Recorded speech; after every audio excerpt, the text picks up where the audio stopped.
మహారాష్ట్రలోని Devendra Fadnavis government SC ST యాక్ట్‌పై ఒక కీలక నిర్ణయం తీసుకుంది. అదేమిటంటే ఇప్పటి నుంచి ఈ ఎస్సీ ఎస్టీ యాక్ట్ కింద ఎఫ్ఐఆర్‌లు నమోదైన తర్వాత వెంటనే అవతలి వ్యక్తిని అరెస్టు చేయడానికి వీల్లేదు. దీనికి సంబంధించి మేము రాష్ట్ర ప్రభుత్వం తరపున ఒక కమిటీని ఏర్పాటు చేస్తూ ఉన్నాం. ఈ కమిటీ ఈ ఎఫ్ఐఆర్‌పై విచారణ జరిపిస్తుంది. ఆ తర్వాత దీనికి ప్రైమా ఫేసియా ఎవిడెన్స్ ఉంటే తప్ప అతన్ని అరెస్టు చేయడానికి వీల్లేదు అనే విధంగా ఒక కమిటీని మహారాష్ట్ర గవర్నమెంట్ ఏర్పాటు చేసింది.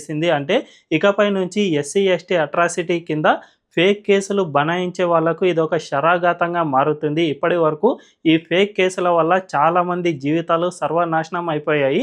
దీనిపై మన దేశంలో చాలా వరకు వ్యతిరేకత ఉంది కాబట్టి దీన్ని సరిగ్గా యూజ్ చేసుకునే వాళ్లకు మాత్రమే ఇకపై నుంచి ఈ చట్టం వర్తిస్తుందే తప్ప ఈ విధంగా ఎవరైనా మిస్యూజ్ చేస్తే వాళ్లకు ఖచ్చితంగా ఇలాంటి కమిటీలు అడ్డుకట్ట వేస్తాయని చెప్పుకోవచ్చు. మరి ఇలాంటి కమిటీలు యావత్ దేశవ్యాప్తంగా రావాలని మీలో ఎంతమంది కోరుకుంటున్నారో కామెంట్ల రూపంలో తెలియజేయండి.